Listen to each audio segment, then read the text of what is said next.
नमस्ते दोस्तों, आज हम दूसरी पुतली चित्रलेखा की कहानी सुनेंगे, जिसमें राजा विक्रम और वेताल की कथा सुनेंगे।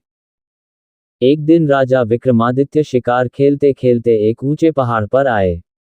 वहां उन्होंने देखा एक साधु तपस्या कर रहा है। साधु की तपस्या में विघ्न नहीं पड़े ये सोचकर वे उसे श्रद्धापूर्वक प्रणाम करके लौटने लगे। उनके मुड़ते ही साधु ने आवाज दी और उन्हें रुकने को कहा। विक्रमादित्य रुक गए और साधु ने उनसे प्रसन्न होकर उन्हें एक फल दिया। उसने कहा, जो भी इस फल को खाएगा तेजस्वी और यशस्वी पुत्र प्राप्त करेगा। फल प्राप्त कर जब वे लौट रहे थे तो उनकी नज़र एक तेजी से दौड़ती महिला पर पड़ी। दौड़ते दौड़ते एक कुएं के पास आए और छलांग लगाने को उद्यत हुई। विक्रम ने उसे थाम लिया और इस प्रकार आत्महत्या करने का कारण जानना चाहा। महिला ने बताया कि उसकी कई लड़कियां हैं पर पुत्र एक भी नहीं। चूंकि हर बार लड़की ही जन्म लेती है, इसलिए उसका पति उससे नाराज है और गाली गलौज तथा मारपीट करता है। वह इस दुर्दशा से तंग होकर आत्महत्या करने जा रही थी। राजा विक्रमादित्य ने साधु वाला फल उसे दे दिया तथा आश्वासन दिया कि अगर उसका पति फल खाएगा तो इस बार उसे पुत्र ही होगा। कुछ दिन बीत गए। एक दिन एक ब्राह्मण विक्रम के पास आया और उसने वही फल उसे भेंट किया। विक्रम स्त्री की चरित्रहीनता से बहुत दुखी हुए।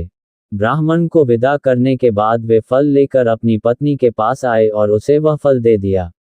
विक्रम की पत्नी भी चरित्रहीन थी और नगर के कोतवाल से प्रेम करती थी। उसने वह फल नगर कोतवाल को दिया ताकि उसके घर यशस्वी पुत्र जन्म ले। नगर कोतवाल एक वेश्या के प्रेम में पागल था और उसने वह फल उस वेश्या को दे दिया। वेश्या ने सोचा कि वेश्या का पुत्र लाख यशस्वी हो तो भी उसे सामाजिक प्रतिष्ठा नहीं प्राप्त हो सकती है। उसने काफी सोचने के बाद ये निष्कर्ष निकाला कि इस फल को खाने का असली अधिकारी राजा विक्रमादित्य ही है। उसका पुत्र उसी की तरह योग्य और सामर्थ्यवान होगा तो प्रजा की देखरेख अच्छी तरह होगी और सभी खुश रहेंगे। यही सोचकर उसने विक्रमादित्य को वह फल भेंट कर दिया। फल को देखकर विक्रमादित्य ठगे से रह गए। उन्होंने पड़ताल कराई तो नगर कोतवाल और रानी के अवैध संबंध का पता चल गया। वे इतने दुखी और खिन्न हो गए कि राज्य को ज्यों का त्यों छोड़कर वन चले गए और कठिन तपस्या करने लगे। चूंकि विक्रमादित्य देवताओं और मनुष्यों को समान रूप से प्रिय थे, देवराज इंद्र ने उनकी अनुपस्थिति में राज्य की रक्षा के लिए एक शक्तिशाली देव भेज दिया। वह देव नृपविहीन राज्य की बड़ी मुस्तैदी से रक्षा तथा पहरेदारी करने लगा। कुछ दिनों के बाद विक्रमादित्य का मन अपनी प्रजा को देखने को करने लगा। जब उन्होंने अपने राज्य में प्रवेश करने की चेष्टा की तो देव सामने आ खड़ा हुआ।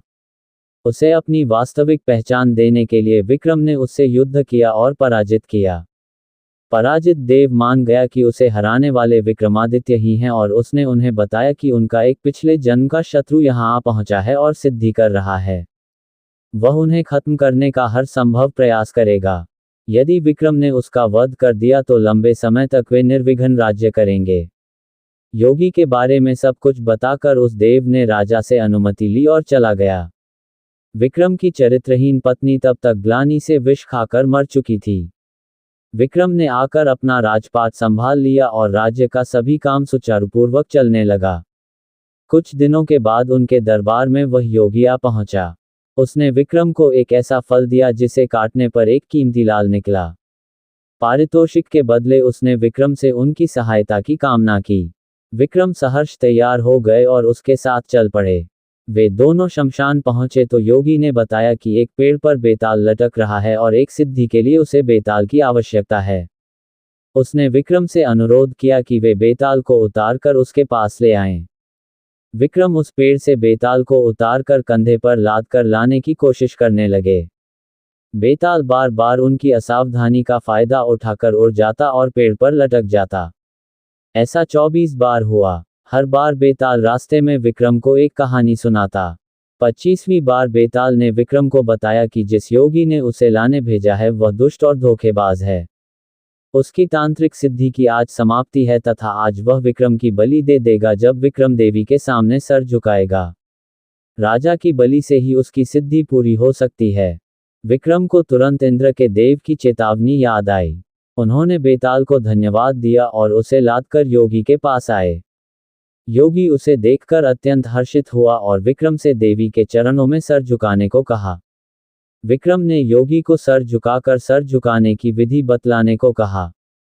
ज्यों ही योगी ने अपना सर देवी चरणों में झुकाया कि विक्रम ने तलवार से उसकी गर्दन काट दी। देवी बलि पाकर प्रसन्न हुई और उन्होंने विक्रम को 2 बेताल सेवक दिए। उन्होंने कहा कि स्मरण करते ही ये दोनों बेताल विक्रम की सेवा में उपस्थित हो जाएंगे। विक्रम देवी का आशीष पाकर आनंद पूर्वक वापस महल लौटे। अब आगे की कहानी अगले भाग में है। ऐसी ही नई नई कहानी सुनने के लिए हमारे चैनल एसपी वॉइस नाथपुरा को सब्सक्राइब करें।